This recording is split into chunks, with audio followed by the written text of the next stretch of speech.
afternoon and welcome to our live stream of Tour of the Universe. My name is Ryan White. I'm the Senior Director of Morrison Planetarium and Science Visualization at the California Academy of Sciences, and I'm going to be your host for the next half hour or so as we travel from in orbit around Earth out to the most distant light we detect from the universe around us. This is a program that we normally live stream and sort of simulcast from Morrison Planetarium, but for December and January, we're doing something a little bit different, and I'm actually here in kind of the bowels of the Academy in a room underneath the planetarium, and I'll be piloting around a virtual model of the universe, and it's a model of the universe that's built in a piece of software called OpenSpace. It's an open source piece of software that you can download. We'll be sharing links in the chat. And as long as you're paying attention to chat, you can also pose questions there. Since this isn't just a simulcast, I'll actually be able to answer questions as they come up. So feel free to put them in chat and we'll share some of those if they come up. And otherwise, I will be piloting you, as I said, from in orbit around Earth, where we're starting here with the International Space Station, out to the farthest reaches of the universe. So with that, let me go ahead and take myself off the screen, if that's okay, because really I want you to be paying attention to the visuals that we're looking at here now as a full screen. If you've been watching for a couple minutes, you've noticed that our International Space Station has kind of traveled from day to night, which is not exactly where it is right now because I wanted to choose something with a little bit of drama. But you can see city lights underneath the ISS as we pull backward from it. And I'll just note that this is as far as humans travel physically out into space these days. A few hundred kilometers, a few hundred miles above Earth's surface. People have traveled a lot farther out into space, but we are going to voyage through a virtual model of the universe, which will allow us to break the speed of light, which will allow us to travel much, much farther than any astronauts have ever traveled. So it looks like the ISS is kind of plummeting into Earth. That's actually not what's happening. We're actually just pulling away from Earth's surface and the International Space Station. So let me kind of accelerate. And the line that I brought up is actually the trajectory of the ISS, the International Space Station, in its orbit around Earth. And now, if you're pretty good at geography, you might be able to recognize that we're actually looking at the ISS over North America, in fact, over the northern U.S. And you'll notice something interesting here on the kind of left-hand side of the screen. This is about the right time of day. We're moving from, of course, daytime into night as Earth rotates. We here in San Francisco will experience nighttime and darkness in just a few hours. But I want you to call your attention to this kind of structure here and also the kind of limits that you see on the data here. Basically, this is a good illustration of the data that we use to fuel OpenSpace. We're using real data, so you'll notice that this kind of image is kind of cut off here as you get too far north, and that's because these are actual images from NOAA satellites using an instrument called VIIRS, which makes observations in the visible and infrared parts of the spectrum. And the instrument only covers a certain, up to a certain latitude, so you don't see data up here because it kind of cuts off. But this is data from just yesterday, the most recent covering this part of the globe. And for those of us here in Northern California who are experiencing lots of rain, you can see that atmospheric river, the remarkable atmospheric structure that's dumping so much water and snow on California right now. And that's because this is very current data. This is just from yesterday. And although our main focus on the show today is going to be about space, I just wanted to call attention to that aspect of our representation of Earth. Because this is a data-fueled representation of the universe around us, including our home planet. And although our focus is going to be on astronomical objects, Earth is, of course, an important part of the stories that we tell here at the Academy, and so it's worth kind of pointing that out before we get too far out into space. So let me go ahead and actually show you some distance markers that I'll be making references to throughout the presentation. And to do that, I'm going to add, again, some more lines, kind of like the line that I showed that revealed the trajectory of the International Space Station. These are revealing the trajectories, the orbits of natural objects in our solar system. We, of course, have left Earth behind, and as we can see kind of peeking up from the lower right-hand side of our image here, we have the orbits of the other planets around the Sun. And around Earth, we have this orbit of the Moon. Now, I won't actually spend a lot of time visiting the Moon, but I do want to point out the diameter of this is about 800,000 kilometers, about a little less than 500,000 miles. And if you look at this distance between Earth and the Moon, I want to call your attention to that because that's as far as humans have ever traveled into space. I mentioned that the farthest anyone is going right now is in low Earth orbit, a few hundred kilometers above Earth's surface. But once upon a time, back in the 60s and 70s, about a dozen lucky Americans got to make this trip from Earth to the Moon. It took about 3.5, 4 days. But they traversed the entire 240,000 miles, 400,000 kilometers in that period of time. The farthest humans have traveled out into space. But what I want to mention is a way that I'm going to refer to distances as we get farther and farther from home. And that is in terms of light travel time. Light travels at a constant velocity in the vacuum of space, about 186,000 miles per second, or about 300,000 kilometers per second. And so it traverses that distance between Earth and the Moon in about 1.5 seconds. So when you look at a moon in the sky, and we did have a couple clear nights here where you can see a nice crescent moon in the evening sky, you're seeing light reflected off the surface of the moon. It's taken about 1.5 seconds to travel to see to our eyes on Earth. Now, if you think about that, that's kind of about the length of a brief pause in conversation, 1.5 seconds. But we're going to talk about distances that are much, much greater than the distance between Earth and the Moon. So let's take the Sun, for example. Here we have the orbits of the terrestrial planets. We got Mercury, closest to the Sun, part of Venus's orbit, visible here, Earth, the third rock from the Sun, and Mars. Now, Earth is about 150 million kilometers from the Sun, about 93 million miles. And if you think about that in terms of light travel time, that's about 8.5 minutes of light travel time. So we can refer to the Sun being 8.5 light minutes away. And if you think about how long you might spend doing something that would take 8.5 minutes, maybe that's, I don't know, a really quick lunch, something that you would eat in a hurry on your way someplace. That's maybe 8.5 minutes, a quick meal between maybe in a busy schedule during the day. Now, as we travel farther from Earth, we'll see the orbits of the other planets, the other 4 planets, not the terrestrial planets, but the giant planets. We have Jupiter, Saturn, Uranus, and Neptune. Now, to get a sense of scale for the entire solar system, at least as measured by the diameter of Neptune's orbit, Neptune's orbit is a little less than 8 light hours across. So it takes light a little less than 8 hours to go from one side of Neptune's orbit to the other. So if you think of the diameter of the solar system as measured by Neptune's orbit, I mean, there's other stuff out there, but Neptune, the most distant planet, it's about 8 light hours. So if you think of that, that's maybe a good night's sleep. But what's going to become really challenging here is that the distances to other astronomical objects are much, much greater. The nearest star is about 4 light years away. And so when we look at these other objects in the universe around us, we're seeing light that has traveled over a period of years or even decades or centuries or longer to reach our telescopes or observatories on Earth. And when you look at the nearest star, we can't see it in our field of view right now, you're seeing light that began its journey more than 4 years ago. If you think about that, like the 8 hours that it takes light to cross our solar system, maybe that's a good night's sleep.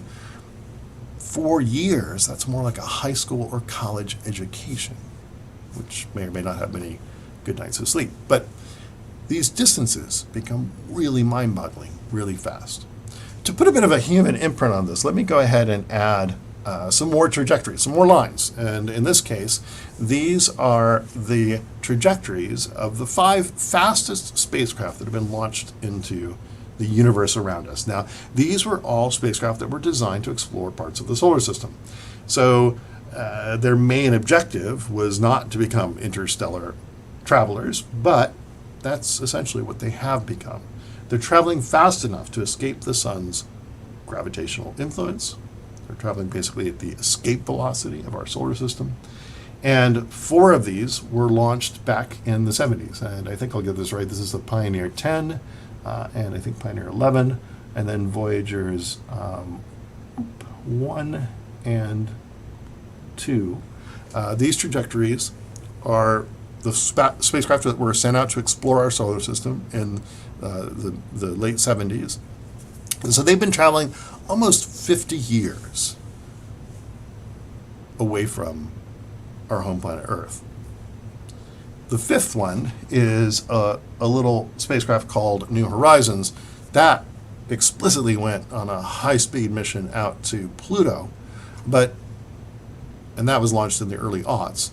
But if you look at this kind of representation of the fastest spacecraft, the fastest like nuts and bolts objects we've ever built, this gives you a sense of how far we've journeyed into the universe around us.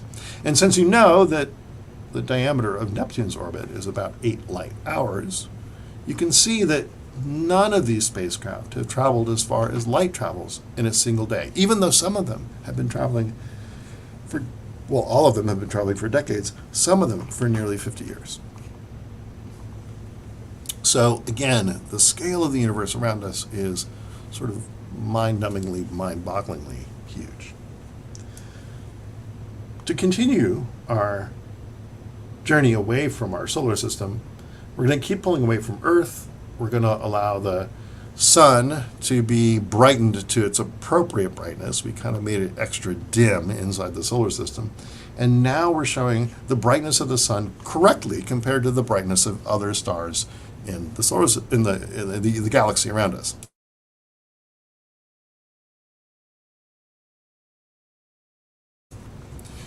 So we've rapidly traveled much, much faster than the speed of light, and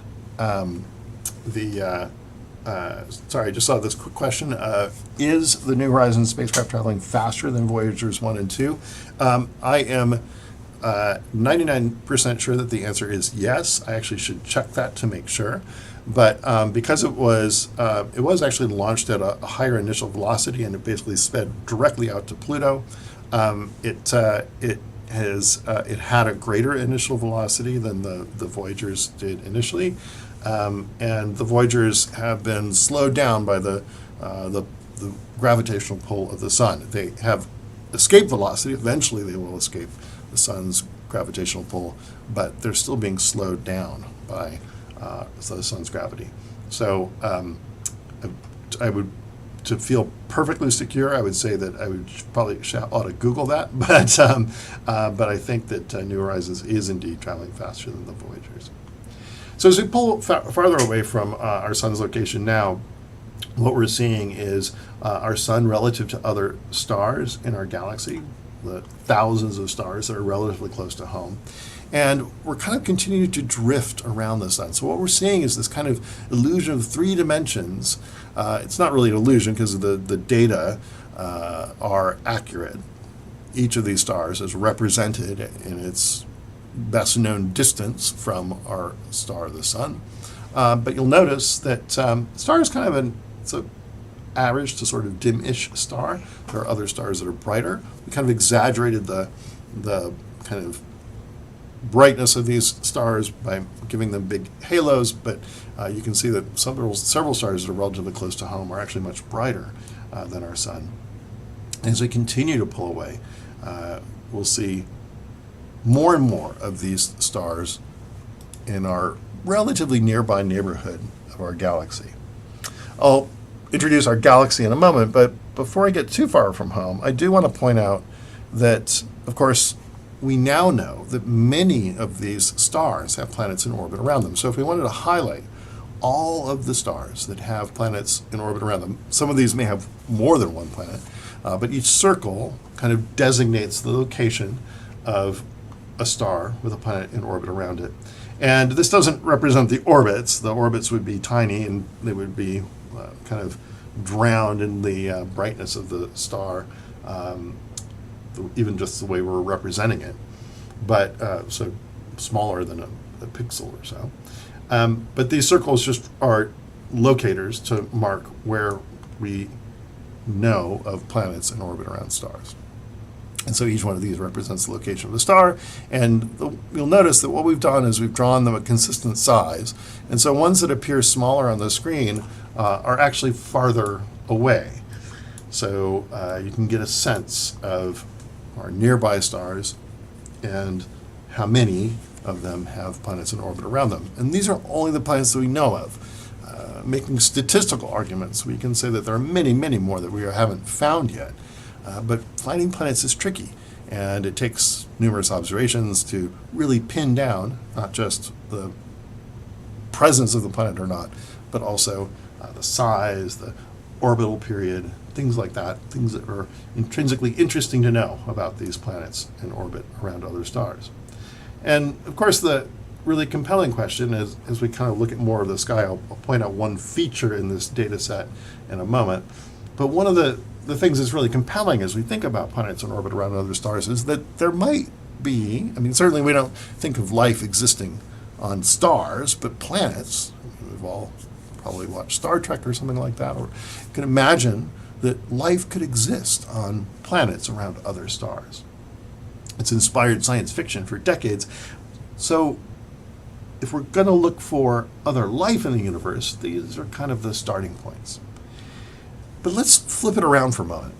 If we look, the most common way for us to look for life, intelligent life at least, around other stars, is to look for radio signals. And there are all kinds of reasons for that. We invented radio at an early enough stage that maybe maybe we're just looking for what we would think of ourselves as transmitting and being able to detect. But radio signals are a form of light. They travel at the speed of light, and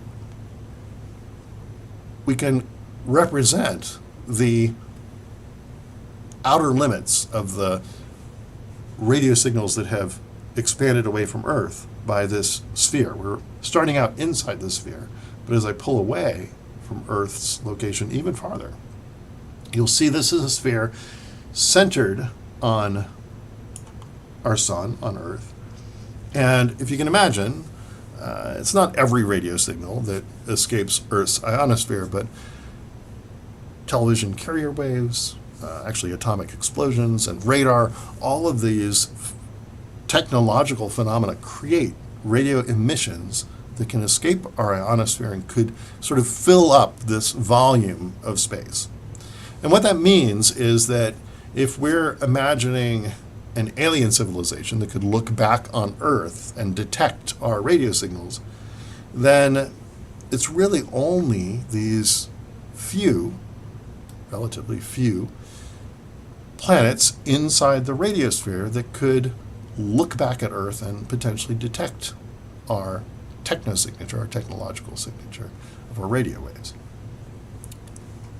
Simply because we only started transmitting back in the very late 30s, early 40s. The radio signals haven't had time to reach planets, for example, out here. Or, as you can see, and as I mentioned before, the size of the circles represents their distance, so you can see this large collection of exoplanet markers is off in the distance. We'll get a different look at that in a moment. That's data from the Kepler mission, which identified thousands upon thousands of extrasolar planets, of planets around other stars. But of these thousands of stars, only a relatively small number, the ones that are inside our radiosphere, could potentially detect a radio signal from Earth. The others are simply too far away. Now, eventually, this sphere will expand. I mean, it's about 80 some odd light years in radius now.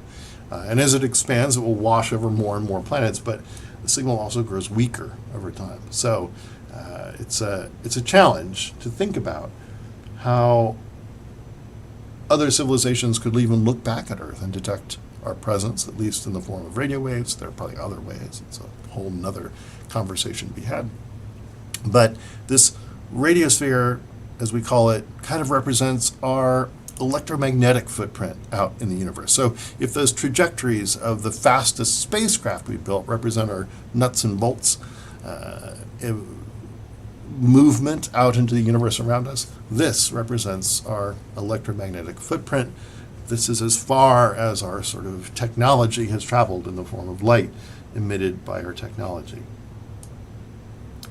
So as we pull farther and farther from home, the sphere is going to get smaller and smaller. And if we think about this as kind of a technological history of our species relative to the size of the universe, we begin to think of, remember those initial comparisons of the second and a half of light travel time from Earth to the Moon at 8.5 minutes, from the Sun to Earth, 8 hours across our solar system, 4 years to our nearest star.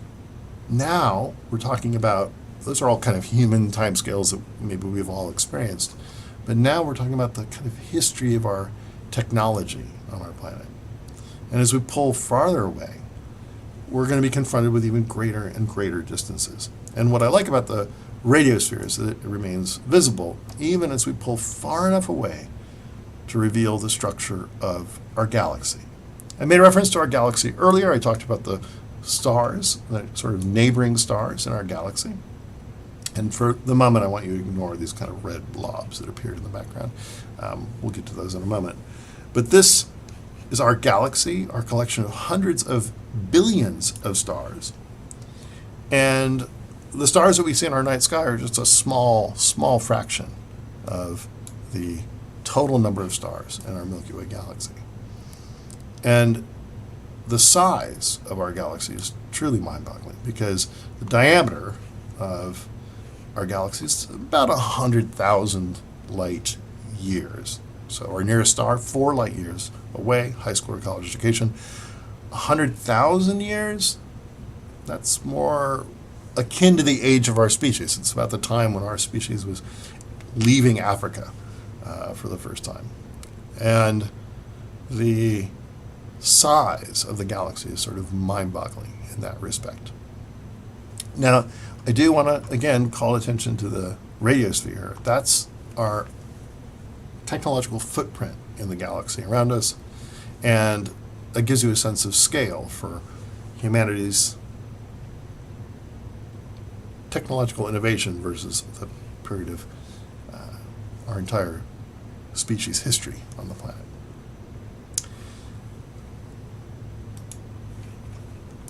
And now to call your attention once again to those little blobs in the background.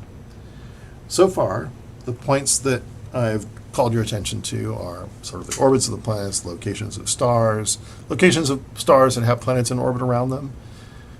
Now, looking at our galaxy, this is our collection of hundreds of billions of stars, our Milky Way galaxy, again, about 100,000 light years across.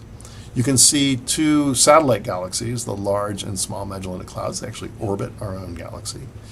But all of these little circles, these dots in the background, actually represent entirely other galaxies. Each one perhaps as large, some even larger, than our own Milky Way galaxy.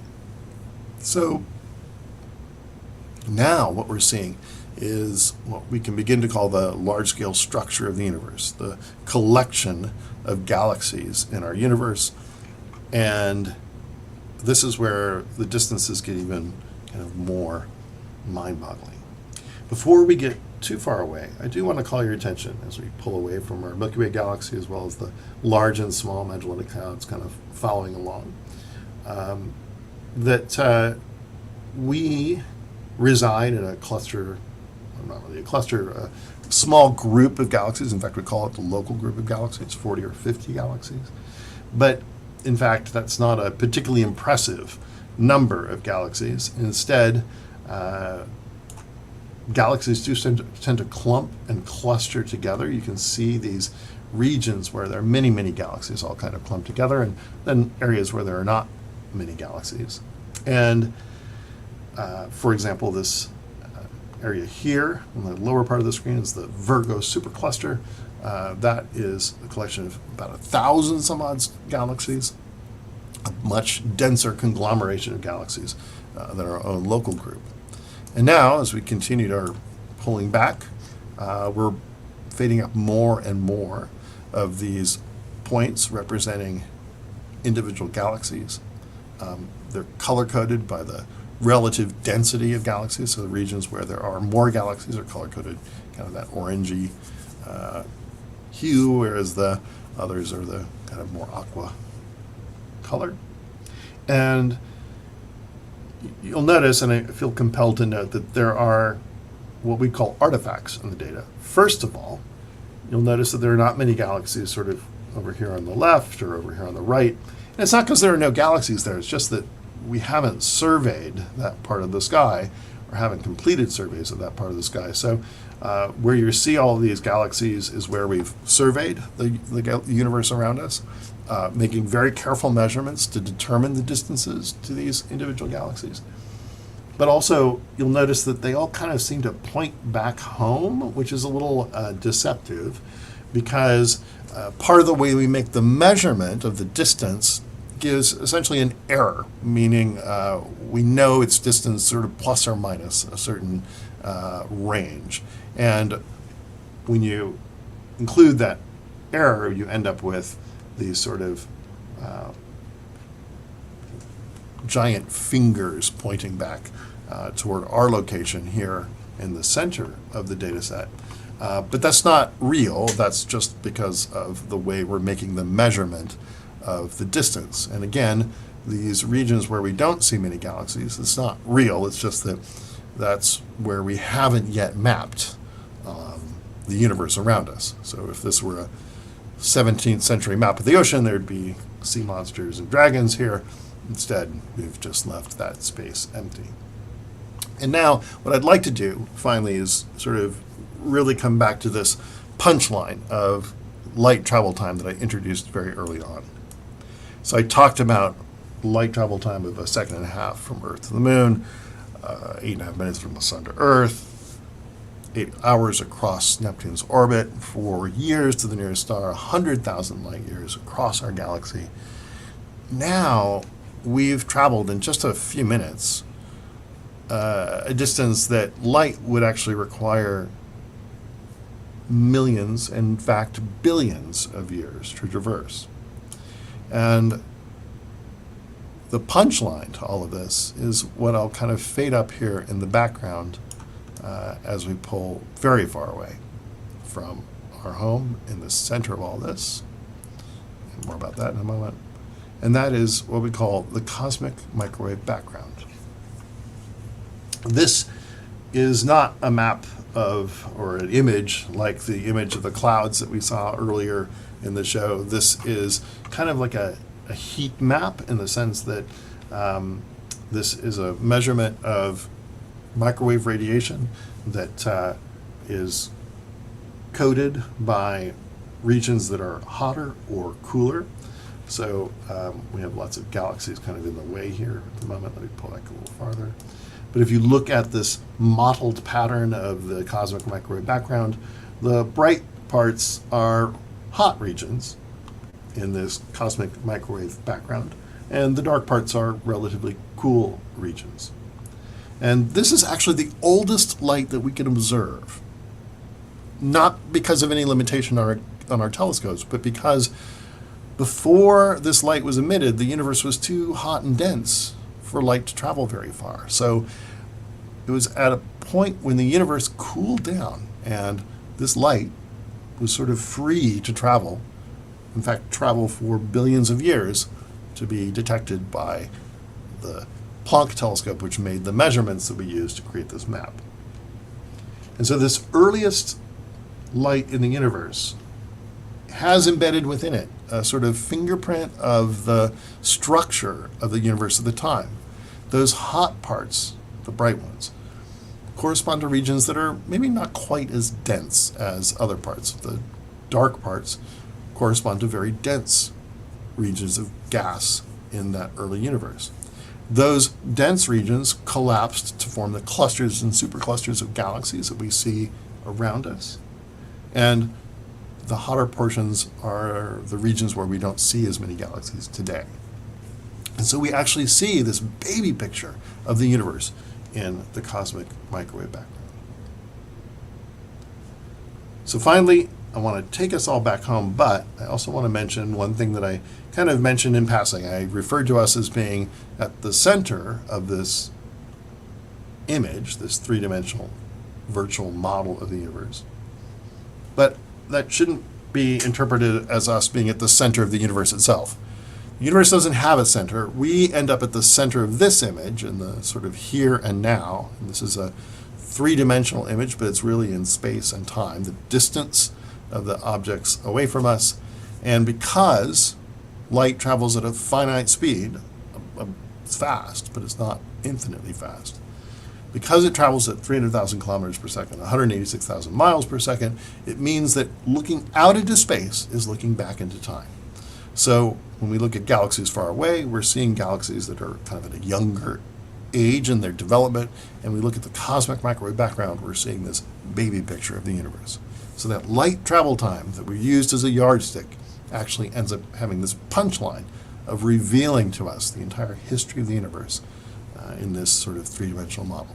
So it's not that we are at the center of the universe, rather it's just because we're the ones drawing the picture. And to do it consistently, we end up at the middle of all of this. So with that, let me go ahead and take us on home. We'll fly past the galaxies in this collection of data that's been accumulated over years with different surveys, through the myriad galaxies that are relatively close to home, back to our own Milky Way galaxy. And I left the radiosphere up so we can get this as a sense of scale, but as we go ahead and approach home, let's go ahead and turn it off. Back through the stars that are relatively close to home, many of which, as we know well, have planets in orbit around them, and back to our own parent star, the Sun. We'll once again see the orbits of our planets in orbit around the Sun as we fade the Sun to be a more reasonable brightness at the center of our model. And then we'll approach our own home, the third rock from the Sun, our own planet Earth. So I want to thank you for joining us on this quick tour of the universe today, from the International Space Station out to the cosmic microwave background. If you have a chance to see this in Morrison Planetarium, it's far more impressive than watching it online. And if you can't join us in the planetarium, please feel free to join us every Wednesday at 4:30, when I and other people will host our tour of the universe to take you on a similar trip. Thanks for joining us, and I hope you have a very happy New Year.